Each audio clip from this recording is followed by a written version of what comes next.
In 2026, the UFO story stopped living only on the fringe. It moved from late-night radio whispers to the front pages of international news.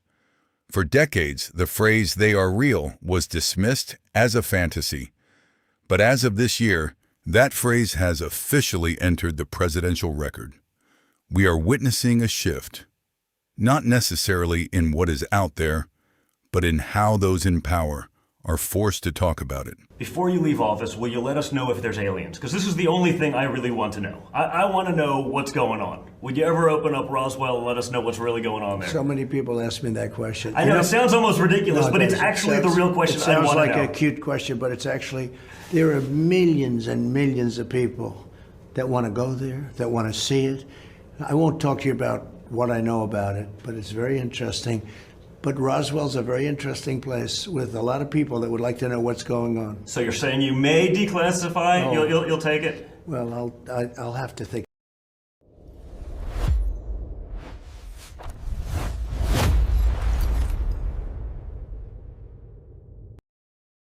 Today, we examine the documents, the slips, and the thin line between disclosure and distraction. It began in February 2026. During a fast-paced interview on the No Lie podcast, Barack Obama was asked if aliens were real. His response was immediate. They're real. However, the full context is where the mystery actually lives. He followed up by saying, "But I haven't seen them, and they're not being kept in Area 51. They're real, but I haven't seen them, and they're not being kept in, what is it? Area 51? Area 51. There's no underground facility unless there's this enormous conspiracy and they hid it from the President of the United States. What was the first question you wanted answered when you became president? Where are the aliens? Where are the aliens? Within 24 hours, the former president took to social media to clarify, suggesting he was speaking from a statistical standpoint regarding the vastness of the universe. But the damage, or the disclosure, was done. Why the sudden need for a high-level clarification? In the world of intelligence, a slip is rarely just a slip. Whether he was speaking of biological entities or unexplained phenomena, the word real now carries the weight of a former commander-in-chief. The reaction was swift. On February 19, 2026, Donald Trump issued a historic directive. He didn't claim to have the answers, but he ordered federal agencies to identify and release all relevant UAP files to the public.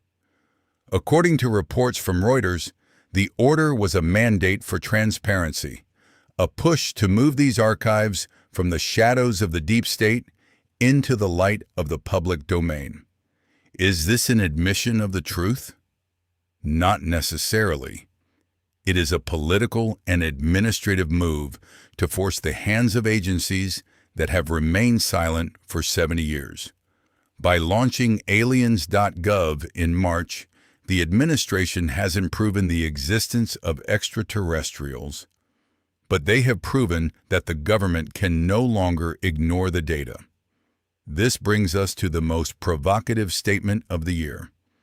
In April 2026, Congressman Tim Burchett emerged from a classified briefing with words that were designed to shock. He told reporters that the information he saw would set the earth on fire if revealed. We must be careful here. This is a political statement, one designed for maximum impact. So there have been different reports over the years. Some reports that there have been pieces of machinery that were found that did not seem earthly. And then there have been reports about life that is not earthly. Which one of those two, or both, are you talking about? a form of life that is not earthly, or just something mechanical that's not earthly? I'd say you'd be safe to say both.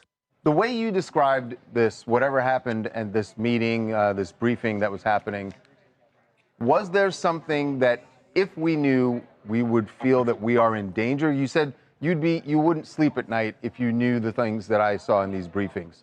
Yeah, Should we believe that that's the part where it seemed alarming? I don't think we're at danger of this. I mean, if these things exist as I think they do, they could have destroyed us with a blink of an eye.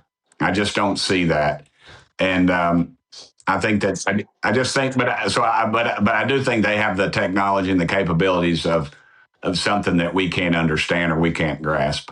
What I want to make sure I'm understanding is a member of our government has told you and others, I guess, that there is a form of alien life and machinery which maybe brought this living creature here that interacted in some form with people? Yeah, they have, and they've. It's pretty wild. I know. But I'm just telling you, I'm not going to lie to you. I'd take a lie to tell you. You want to put me on a polygraph, I'll take it. But this is what the guy told me. I mean, I've had a very high-ranking naval official describe. I've talked about this before. Burchett didn't provide the evidence, but he highlighted the tension between those who know and those who are allowed to tell.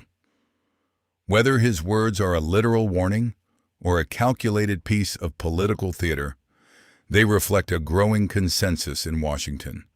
The secret is becoming too heavy to hold. And this is where the documented trail ends and the speculation begins. If we move beyond the headlines, we are left with a chilling question. Why 2026? If the data is as world-changing as Burchett suggests, why is the disclosure happening in slow motion?